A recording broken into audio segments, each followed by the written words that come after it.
जब 26 एकादशी पूर्ण हो जाए तब आप उद्यापन एक बार का जरूर करें। किसी के मृत्यु के बाद आपने जो एकादशी दी है, जैसे कोई परदादा गए, दादा गए, कोई बुजुर्ग गया, पंडित जी ने कहा एकादशी का दान दो, आपने दे दी 5 एकादशी, 4 एकादशी, 3 एकादशी, 2 एकादशी, आपने जो एकादशी दी है, मना नहीं, दो और देना चाहिए। दान धर्म पुण्य तो करते रहना चाहिए, जब मन मिले तब कर दो, मौका मिले तब करो। तो एकादशी जो आपने दी है, और आपने किसी जीव को एकादशी दी है जो चला गया है, उस जीव को जब एकादशी दे देते हो, उसकी 11 एकादशी, 5 एकादशी, 3 एकादशी जितनी आपने दी है उतनी पूरी हो जाती है। उसके बाद में एकादशी का एक व्रत नहीं रखना चाहिए, उसके बाद फिर अगला एकादशी का व्रत धारण करना चाहिए, वापिस फिर पुनः। तो क्या करोगे उस दिन? जिस दिन आपने एकादशी जीव को दे दी, 5 एकादशी दी, तो छठी एकादशी पे क्या करोगे उसको? ये नहीं कि आपको अन्न खाना है, आपको व्रत नहीं रखना, पर आपको अन्न का सेवन नहीं करना। उस दिन दूध की सामग्री, कोई फ्रूट्स, कोई फल आपको उस दिन ग्रहण कर लेना, पर आपको ये नहीं करना है कि हमने तो एकादशी करी ही नहीं है आज, तो हम अन्न खा लेंगे। नहीं, कथा में वर्णन आया था, कल कथा में कहा था, मुर को जब मारने का समय आया, पाप सामने आ गया, भगवान ने उस पाप को किस में ले जाकर छोड़ा? पाप पुरुष को अन्न के भीतर। पाप पुरुष कहां गया? अन्न के भीतर। एकादशी के दिन एक दिन पाप पुरुष अन्न के भीतर रहता। एकादशी का अगला वर्णन ध्यान से सुनिएगा। मान लो आपने एकादशी का उद्यापन में बाद में करूं नहीं करूं, श्वास का कोई भरोसा है? बोलो तो, है क्या कोई भरोसा? नहीं। श्वास रुक जाएगी चलते चलते, शम्मा बुझ जाएगी जलते जलते, दम निकल जाएगा रोशनी का, क्या भरोसा है इस जिंदगी का? कोई भरोसा है कि आप 26 एकादशी पूरी कर पाओगे? नहीं, किसी ने देखा हो तो बात दूसरी। एक बार वो युधिष्ठिर के सामने कोई मांगने के लिए, एक दरवाजे पर कोई दान मांगने के लिए आ गया युधिष्ठिर के पास, और युधिष्ठिर ने कह दिया, महाराजा युधिष्ठिर बोले कल आकर ले जाना, कल आओ ले जाओ। भीम ने एक ढोल उठाया और बजाना प्रारंभ करा, और साहब बजाया कि सारे लोग इकट्ठे हो गए। सबने पूछा हुआ क्या भीम, कौन सी खुशी की बात है, बात क्या है? तो भीम बोले मेरे भैया ने काल को जीत लिया। काल को जीत लिया मतलब मेरे भैया बोले कि कल आ जाना, हम तुमको दान दे देंगे। मतलब मेरे भैया जानते हैं कि कल तक मरेंगे नहीं, प्राण नहीं छूटेगा, मतलब इन्हें काल को जीता। ये समझ वाली बात है। आप हो, हम हो, कोई भी संसार का मनुष्य काल को नहीं जीता। जन्म मरण परण 3 भगवान के हाथ में है।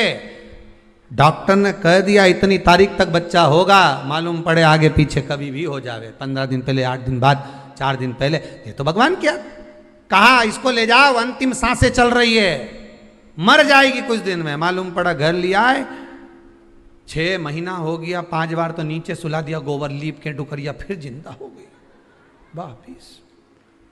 4 बार तो फोन लगा के पूछ लिया कौन सा पाठ सुना दें कि निपट जाए, बिस्तर पे सड़ गई। भगवान भी कह रहा है मई रखो, शिव पुराण नहीं सुनी, मई रखो। क्या करोगे लाकर? परण पत्रिका देखकर कह दिया दूसरे महीने में ब्याह हो जाएगा। मालूम पड़े बीच में लॉकडाउन फंस गया, 1 साल तो यूं ही निकल गया।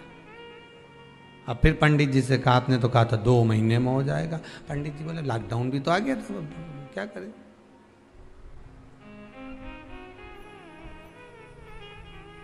तो लॉकडाउन से क्या फर्क पड़े महाराज जी, शादी तो पक्की हो जाना थी। पंडित जी बोले जो इसके लिए बना था, हो सकता है उसको कोरोना हो गया होगा। तो भगवान भी दूसरा ढूंढ रहा है, टाइम लगेगा, अभी समय लगेगा। कोई कितना ही कह दे कि इतने समय तक विवाह हो जाएगा, शादी हो जाएगी, पर जब तक उसने बंधन नहीं लिखा तब तक बंधना मुश्किल है। जन्म मरण परण तीन शिव के हाथ है, मेरे भगवान के हाथ में। तीन भगवान के पास में है, तीन वो भगवान के पास रहेगा। कोई कितना ही कह दे, ना आपका ना हमारा, क्या भरोसा है इस जिंदगी का, क्या भरोसा है, आज हैं कल नहीं, क्या भरोसा। तो फिर मान लो हमने 7 एकादशी का व्रत कर लिया और उद्यापन नहीं कर पाए, 26 का इंतजार कर रहे थे और उससे पहले निपट गए, तो फिर उद्यापन ऊपर करोगे? अरे बोलो तो सही, उद्यापन कहां करोगे? सारे व्रतों में केवल एक व्रत ऐसा होता है एकादशी का, जिसका उद्यापन पहली एकादशी पर भी कर सकते हो। सारे उद्यापन में केवल एक उद्यापन ऐसा होता है, सारे व्रतों में एक व्रत का उद्यापन ऐसा होता है, वो है एकादशी का। ये जरूरी नहीं कि 26 पूरी होगी तभी तुम करोगे, या तो पहली में ही कर लो या फिर 26 पूरी हो तब कर। पर उद्यापन अगर तुमको ऐसा लगे कि हाँ मैं अभी तो जीऊंगी हो, अभी तुम्हारा बाल भी धोला नहीं हुआ, तुमको ऐसा लगे तो अभी तो मैं तो बढ़िया, तो फिर भले मत करो। पर एकादशी का नियम कह रहा है, एकादशी का यहाँ 18 नियम में से एक नियम कह रहा है कि एकादशी का उद्यापन पहली एकादशी पर भी हो सकता है, पहली पर भी कर सकते, फिर तुम्हारा मन पड़े तब। क्यों? तो पहली पर करने से क्या फल मिलेगा? तो एकादशी की नियमावली कहती है, अगर मान लो आपने पहली एकादशी पर भी उद्यापन कर लिया, इसके बाद में जितनी एकादशी करोगे वो सारी तुम्हारे खाते में जुड़ती जाएगी। मतलब बैंक में खाता खोल लो, ठीक है, खाता खोल लिया, अब जितना कमाता जाओगा उसमें डालते जाओ, जितनी कमाई करके लाओगे उसमें जमा करते जाओ। एकादशी एक बार उद्यापन पहले में भी हो गया तो बाकी का पुण्य तुम्हारे खाते में आ जाएगा, उसका पुण्य।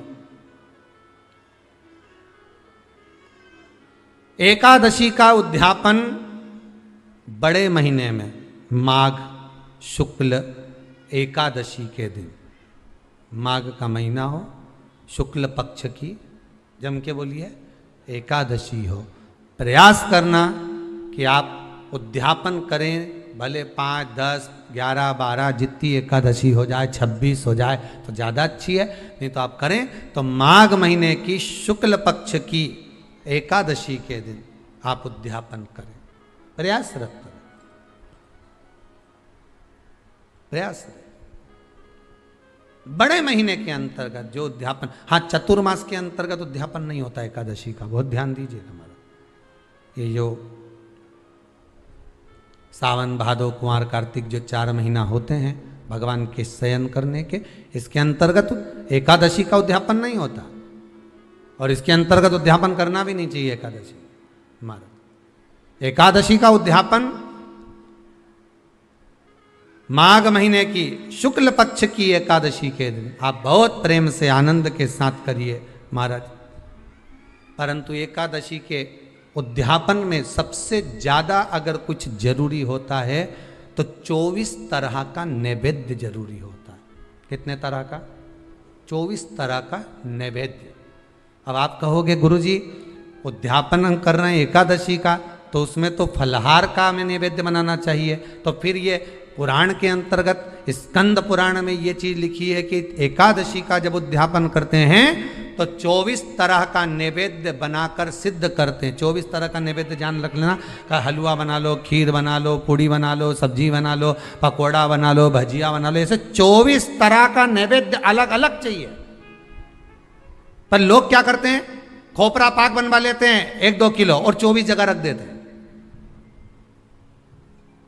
स्वीकृत नहीं है। 24 तरह का नैवेद्य रखा जाता है। महाराज एकादशी के दिन भगवान का पूजन का पूरी तैयारी कर कर मंडल आदि बनवाकर विद्वान ब्राह्मण को बुलाकर कर्मकांडी ब्राह्मण को बुलाकर जो भगवत सेवा में एकादशी का उद्यापन कराए उन ब्राह्मण के चरणों को नमन कर कर प्रणाम कर कर एकादशी का पूजन करवाइए और उस मंडल की पूजन कराकर हवन द्वादशी को कराइए। एकादशी को हवन नहीं, एकादशी के उद्यापन का जो हवन होता है वो द्वादशी को।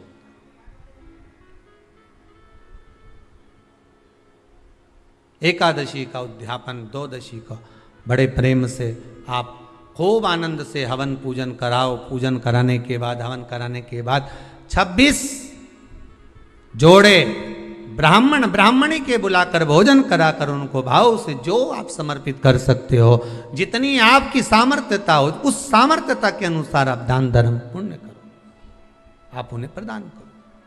और बन सके तो एकादशी की रात्रि को भी जागरण करें और द्वादशी के दिन जिस दिन हवन करें उसकी भी रात्रि को कुछ जागरण करें। जागरण का मतलब पहले भी कथा में कहा, प्रदोष की कथा में वर्णन किया था। हम ये नहीं कहते कि तुम पूरी रात जगो, हमारा तो निवेदन है 15 मिनट का करो, आधे घंटे का करो, 20 मिनट का करो, पर रात्रि के समय थोड़ी देर अगर एकादशी का उद्यापन कर रहे हो तो जागरण थोड़ी सी देर अवश्य करें। नहीं कर सकते अकेले बैठकर राम नाम जप लें, भजन कर लें, पर करो।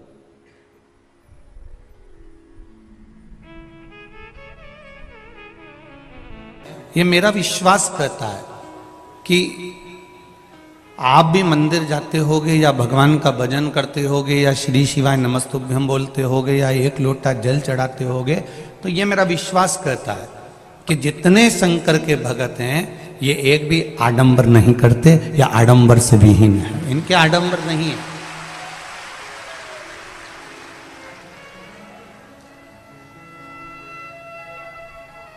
कई कई को तो जल चढ़ाना भी बस घर से लोटा उठाया, ले गई, शिव जी को चढ़ा दिया, उसमें प्रसन्न हो गए। एक बेलपत्र वहीं से उठाकर वहीं चढ़ा दी, धोकर प्रसन्न हो गए। अब इसमें कहीं आडंबर दिखता हो लोगों को तो बात दूसरी।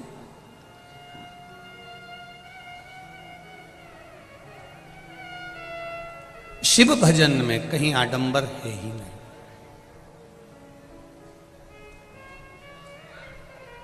शंकर की आराधना में, मेरे भोलेनाथ जी की आराधना में कहीं आडंबर का क्रम है ही नहीं। मेरे कपड़ा बदलकर कोई संत नहीं बन सकता, कपड़ा बदलकर कोई साधु नहीं बन सकता, कपड़ा बदलकर कोई भक्त नहीं बन सकता, कपड़ा बदलकर कोई सन्यासी या तपस्वी नहीं बन सकता। कपड़ा बदलकर ना तो तुम संत बन सकते हो, ना साधु बन सकते हो, ना तपस्वी बन सकते हो, ना सन्यासी बन सकते हो, ना तुम साधना कर सकते हो। कपड़ा बदलकर ना तुम भक्त बन सकते हो। पर शिव महापुराण की कथा कहती है कपड़ा बदलकर तुम भक्त भले नहीं बन सकते, पर कर्म बदलकर तुम भगवान के श्रेष्ठ भक्त जरूर बन सकते हो, ये निश्चित है।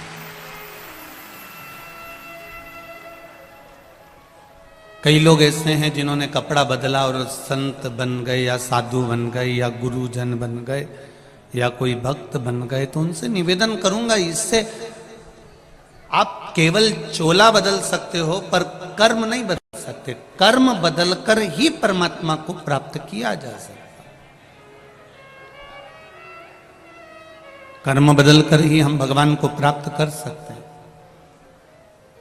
इसलिए बार बार कथाओं में मध्य में बार बार एक बात कहते रहे हैं, मत बुरे कर्म कर बंदे, मत बुरे कर्म कर बंदे, वरना पछताएगा, भगवान की आंखों से तू बच नहीं पाएगा, तू बच नहीं पाएगा।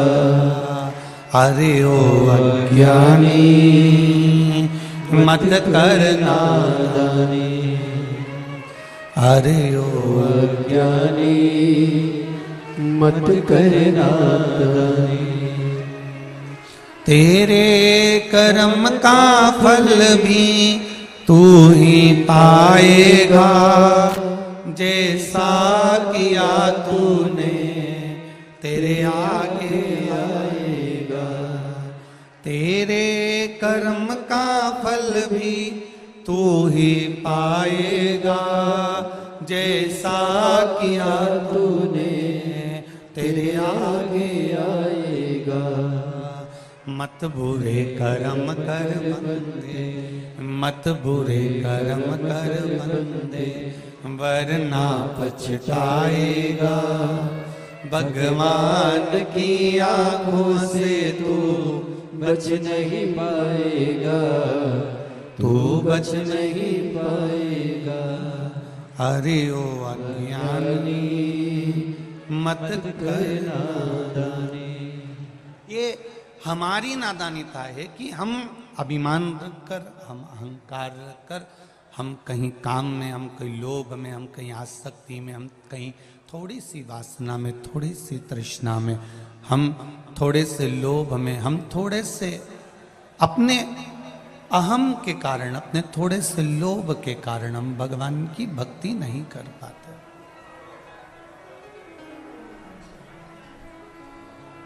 हम भगवान का भजन नहीं कर पाते, हम भगवान का स्मरण नहीं कर पाते।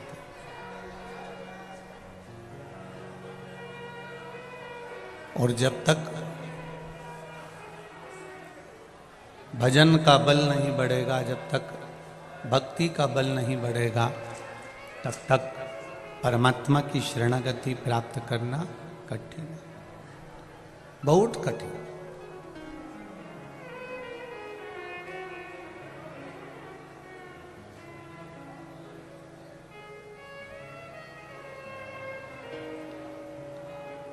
महाराज, कपड़ा बदलने से जरूरी, ज्यादा जरूरी है अपने कर्म को बदलना। जो हमने कपड़ा बदला है, जो हमने कपड़ा चेंज करा है, उससे ज्यादा हमको कर्म बदलना पड़ेगा।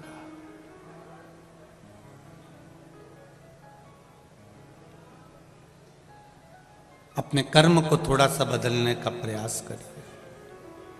माना परिवार में रहना है तो थोड़ा न थोड़ा तो आपको झूठ बोलना ही पड़ेगा। परिवार को चलाना है तो थोड़ा न थोड़ा छल कपट बेईमानी प्रपंच करना ही पड़ेगा। हम यहां से बैठकर मना भी कर देंगे तो तुम कौन सा सुधरने वाले हो?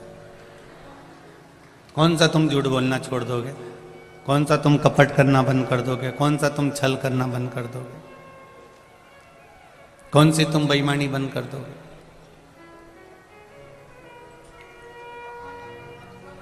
अभी वो एक बेटी श्रद्धा के साथ में दिल्ली में कुछ गलत हुआ, उसके 35 टुकड़े कर कर कोई व्यक्ति ने, जो जिसके साथ वो रहती थी, उसने फेंक दिया। अब उसके लिए बोलकर करोगे भी तो क्या करोगे? अब जरूरत उसके लिए बोलने की नहीं, अब जरूरत उसकी जरूरत है कि हमारे घर की बेटियां और बेटे ऐसे गलत काम ना उठा ले, उसको संभालने की जरूरत है।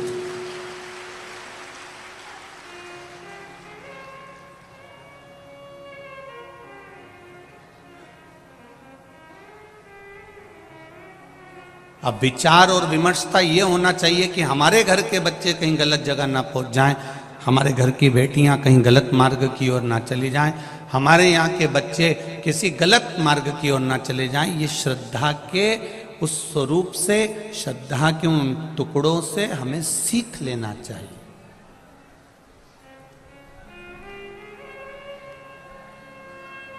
और ऐसा नहीं है कि माता पिता ध्यान नहीं देते, माता पिता बहुत ध्यान देते हैं, पर व्यक्ति जब कीचड़ में गिर गया तब ध्यान दिया तो क्या मतलब का? सामने खड्डा है और कीचड़ भरा हुआ है, उससे पहले माँ बाप को अपने बच्चों का हाथ पकड़कर रोक लेना चाहिए। ये मूल है, मूलता वो है। आपसे भी केवल इतना ही निवेदन करना चाहेंगे, आपसे भी केवल यही कहना चाहेंगे और यही प्रार्थना करना चाहेंगे। संसार सागर भव सागर बहुत बड़ा है,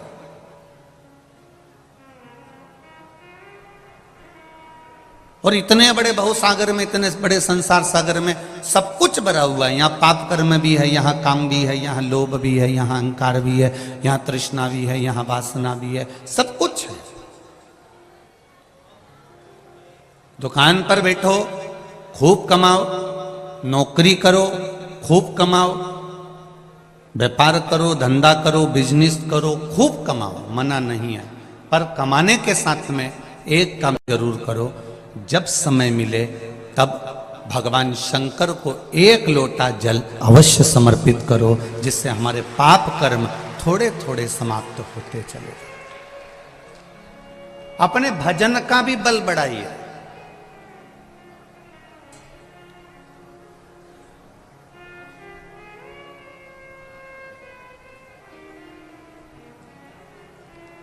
हमने अभी रायपुर की कथा में एक बात कही थी, आय बढ़ाने का साधन सबको ही बताएंगे आपको।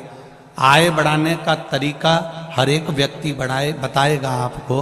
आय बढ़ाने का साधन प्रत्येक व्यक्ति आपको बता देगा, पर उम्र बढ़ाने का साधन नहीं बता पाएगा कि हम किसका आशीर्वाद प्राप्त करें कि हमारी उम्र बढ़ जाए। वो भागवत या शिव पुराण या रामायण ही बता सकते। माता पिता के चरणों में बैठकर, गुरु के चरणों में बैठकर, घर के बुजुर्गों के चरणों में बैठकर जब हम बैठते हैं, उनका हाथ हमारे सिर पर पड़ता है तो उससे हमारी उम्र बढ़ती है। हमारे पास आय तो बढ़ रही है, पैसा तो बढ़ रहा है, पर उस पैसे का भोग करने के लिए हमारा शरीर भी तो स्वस्थ होना चाहिए।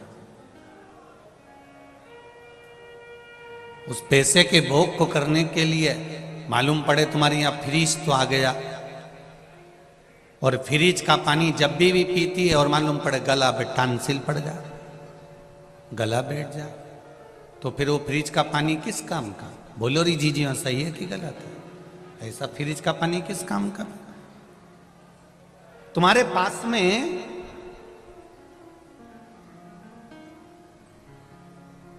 सुख तो बड़ा है, साधन तो बड़े हैं, तुम्हारे पास में सुख और साधन तो बहुत हो गए, पर उसको भोग करने के लिए ये शरीर वैसा नहीं बन पा रहा कि इससे हम सुख भोग सकें, हम इससे आनंद भोग सकें।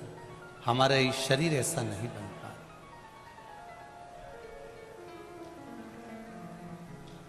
हमारे शरीर को हम सुख भोगने के लायक कब बना सकते हैं? जब हम परमात्मा के चरणारविंद की रज प्राप्त करें, अपने माता पिता का आशीर्वाद प्राप्त करें, अपने घर के बुजुर्गों का आशीर्वाद प्राप्त करें, अपने गुरुजन का आशीर्वाद प्राप्त करें, तब जाकर हम इस शरीर के द्वारा थोड़ा सा सुख भोग सकते हैं।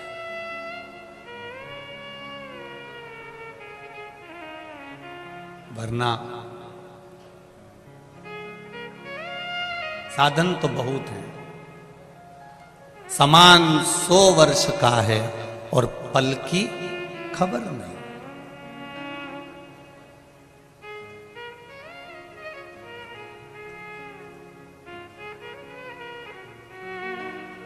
पल की खबर नहीं है। एक विद्वान से विद्वान भी, बहुत प्रबल भी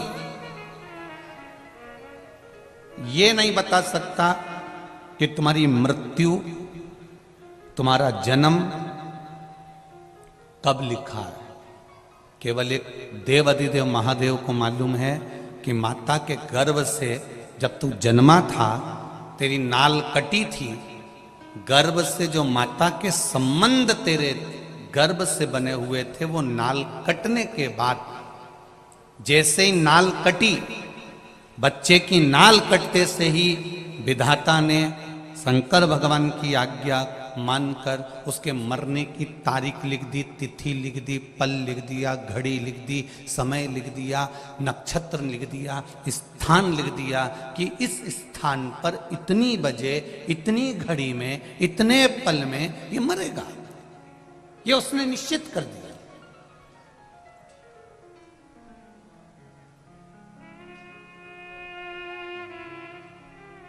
उसकी निश्चितता उसने कर दी कि ये इतनी बजे, इतनी घड़ी, इतने पल, इतने नक्षत्र में, इतने समय पर मरेगा। ये निश्चितता उसकी।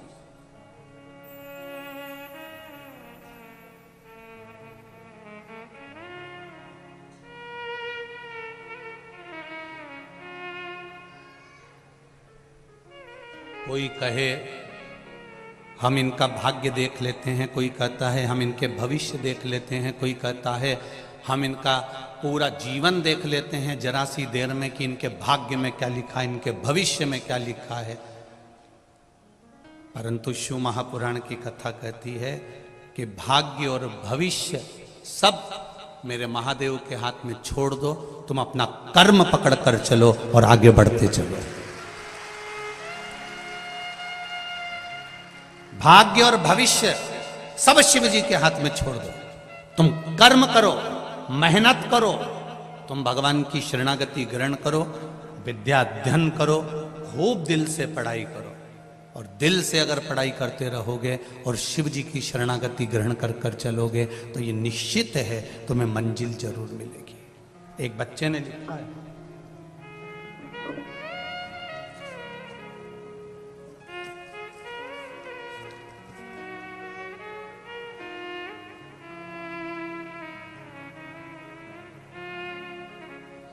एक बच्चा लिख रहा है, मेरा नाम प्रीतम सक्सेना है, पुत्र प्रमोद सक्सेना। कहीं बैठे हो तो हाथ हिलाइएगा। प्रीतम जी आप ही हैं? श्री शिवाय नमस्तुभ्यम। दोनों हाथ ऐसे हिला दो। श्री शिवाय नमस्तुभ्यम। निवासी हूं कनकी कानपुर नगर में, BA MS का छात्र हूं। पिछले 2.5 वर्ष से आपसे जुड़ा हुआ हूं। पिछले 2 सेमेस्टर एग्जाम में मेरी बैक आ रही थी। मैं निराश होकर ये सोचने लगा था कि मैं पढ़ाई बीच में ही छोड़ दूं। फिर मैंने टीवी पर आपका बताया हुआ बेलपत्री वाला उपाय, जिसको बेलपत्र में शहद लगाकर शिव जी को लगाने वाला उपाय किया। परीक्षा वाले दिन मैंने मेहनत भी खूब करी, और ऐसा नहीं गुरुदेव कि मैंने पूर्व में मेहनत नहीं करी, वो भी मैंने बहुत करी।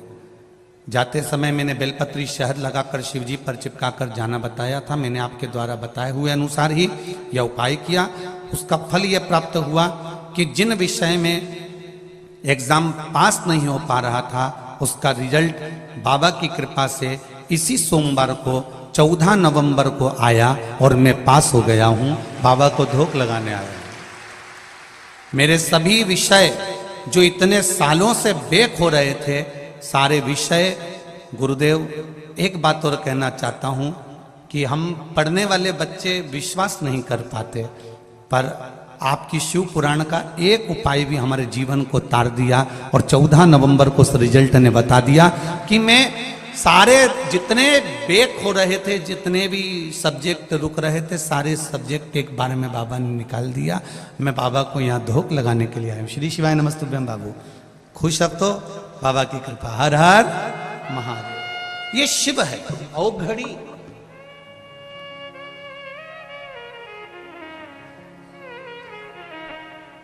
उसकी कृपा का हमें गुणगान करना। हम ये नहीं कहते कभी भी व्यासपीठ से कि आप कर्म करना छोड़ दो, आप पढ़ाई करना छोड़ दो, आप अपने कर्म की ओर ध्यान ना, खूब करो। तुम्हारी कैपेसिटी अगर इस शरीर की है 5 घंटा पढ़ाई करने की, तो 6 घंटा पढ़ाई करो। इस शरीर की अगर कैपेसिटी है कमाने के लिए दुकान पर 8 घंटा बैठने की, तो 9 घंटा बैठो, मना नहीं है। खूब कमाओ, दिल से कमाओ, दिल से मेहनत करो, पर उसके साथ में, मेहनत के साथ में थोड़ा सा शंकर भगवान का एक लोटा जल का नियम बना लो, जिससे हमारा पूर्व का भी जन्म, आने का भी जन्म सब संवरते चले जाए। 24 घंटा भजन नहीं करना है आपको। हम 24 घंटा भजन करने का आपको बोलेंगे भी नहीं, और आप करने वाले हो भी नहीं, इतने भी जोरदार नहीं हो कि 24 घंटा भजन कर लो। तो कहकर क्यों बात खराब करना आपको?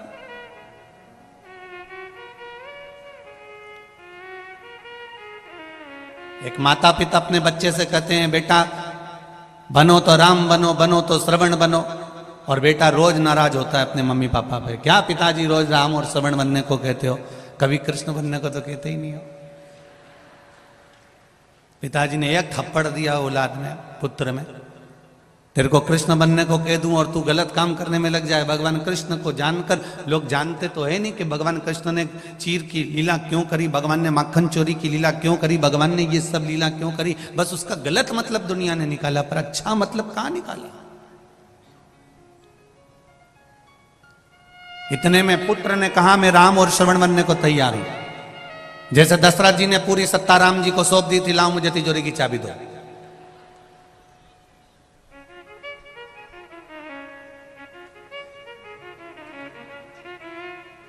हम फिर कहें आपको, अपने बच्चों से यह मत कहो कि तुम उनके जैसे बनो।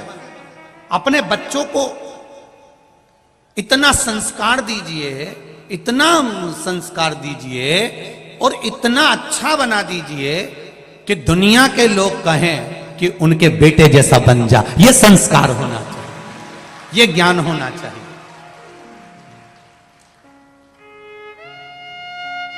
और ये जितना भी देने वाला है ना, ये जितने मेरे भाई लोग बैठे हैं, जितने लोग ये मेरे भाई बंधु बैठे हुए हैं, जितने भी पुरुष वर्ग यहाँ बैठे हैं, जितने भी जी जाओन मेरे बैठे हैं, तो उनसे निवेदन करूंगा, जितने भी भेरू यहाँ बैठे हैं उनसे निवेदन, इनका काम, मेरी माताओं से निवेदन है, ये पुरुष का काम कमा कर लाना, तुम्हारे हाथ में देना। अच्छा कमाना, अच्छा खिलाना, अच्छा पहनाना, अच्छा खर्च करना, यह पति का काम होता है। पर बच्चों को अच्छा संस्कार देना, यह माता का काम होता है।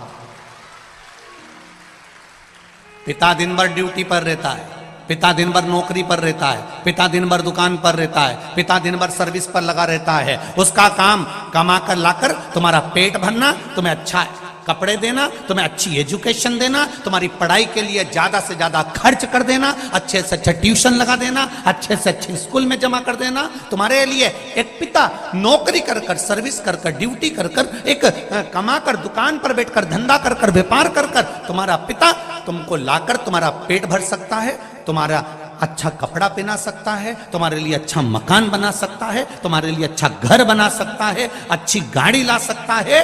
पर उस बच्चे को अच्छा संस्कार देना, नम्रता देना, पिता से सही तरह से बात करना केवल मां ही सिखा सकती है। वो माता का कर्म है कि माता उसको किस तरह से डील कर रही है, माता उसको किस तरह से सिखा रही है।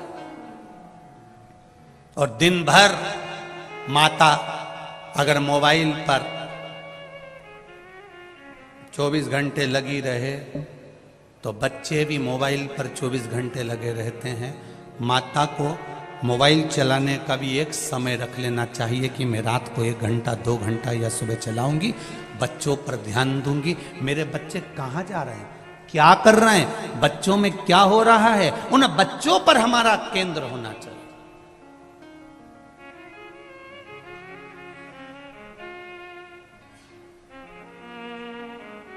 जब बच्चा बड़ा हो जाता है ना, तब मां पूछती है कहां जा रहा है। जब बच्चा छोटा रहे तभी बच्चे पर इतना कंट्रोल होना चाहिए कि वो जाए तो बता कर जाए, मम्मी मैं मेरे दोस्त के यहाँ जा रहा हूँ, मेरे को कॉपी लाना है, मम्मी मैं अभी आता हूँ, मम्मी मैं अभी पहुंचा। तब माता के सामने, अब माँ कहे बच्चा बड़ा होने के बाद में पूछे कि कहाँ जा रहा है तो बच्चे को बुरा लगता है फिर, क्योंकि इतने सालों से उसने पूछा ही नहीं था। अब क्यों टोक रही है, अब क्यों बता रही है, अब क्यों बोल रही है। और मान लो तुमसे बच्चा नहीं संभला और इतने में पिता सामने आ गया और पिता ने फिर संभालना चालू करा, तब भी माँ सामने आके खड़ी हो जाती, 9 महीना पेट में रखा है, हाथ मत लगाना मेरे छोरे को, 9 महीना पेट में रखा है, मेरे बेटे को हाथ मत लगाना, बार बार जरा जरा सी बात में मारा मत करा करो, बच्चों को जरा ध्यान रखा करो, तुम जरा जरा सी बात के लिए टोकने लगते हो, मारने लगते हो, कभी 500 का नोट नहीं दिया, कभी 1000 का नोट नहीं दिया, कभी 2000 नहीं दिया, कभी 200 रुपए नहीं दिया। पिता कहता है ये सब कुछ जो कमाया है सब इसी का तो है, अगर आज मैं हाथ से नहीं दे रहा हूं तो बाद में तो मिलेगा ना, कौन सा मैं बांध कर छाती पे रखकर ये सब ले जाऊंगा, और जो मर गए वो कौन सा फ्रिज बांध के ऊपर ले गए, कि एसी बांध कर ले गए, कि अलमारी ले गए, हो सकता है इधर कानपुर वाले ले जाते हो तो बात दूसरी है। कौन मरने पर लेकर चले गया, सब छोड़ा तो यही है।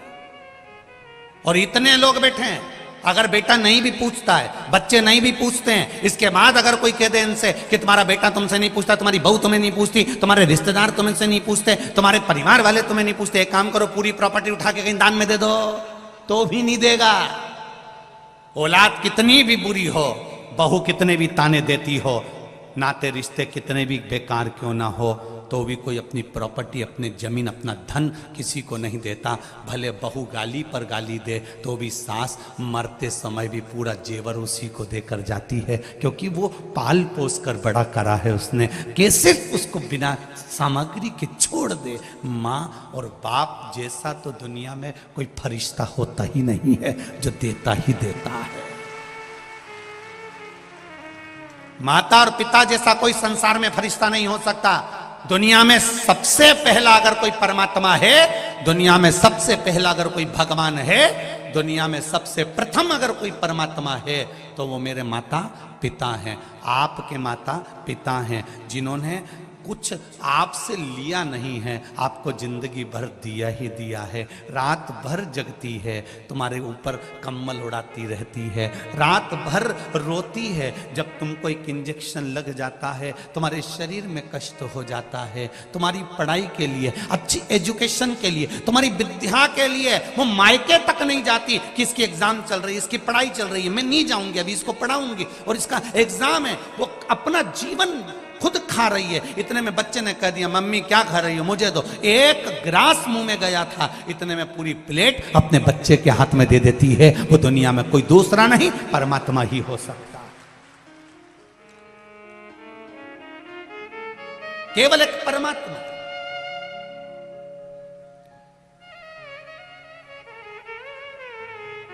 बस उनको किस समय पर किस चीज की जरूरत है, उस समय पर हमको अनुमोदन होना चाहिए।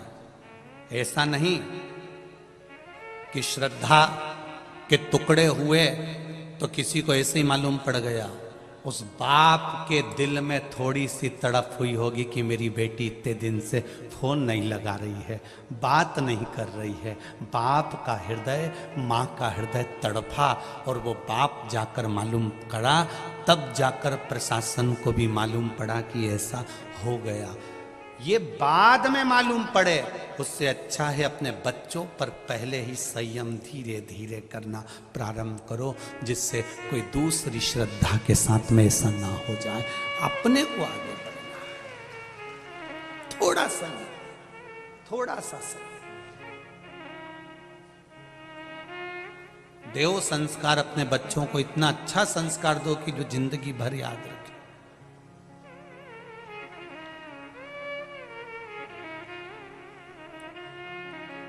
मीरा भी अच्छी थी, कर्मा भी अच्छी थी, ध्रुव जी भी अच्छे थे, प्रहलाद भी अच्छे थे, जितने भी थे सब अच्छे थे। पर संसार के लोगों को अच्छे लोग पसंद कब आते हैं? अच्छे लोग पसंद कब आते हैं? जब हम चले जाते हैं। अब लोग मीराबाई को पूज रहे, अब लोग प्रहलाद को, नामदेव जी को, नरसिंह मेहता को, तुकाराम जी को अब पूछ रहे हैं, जब वो चले गए।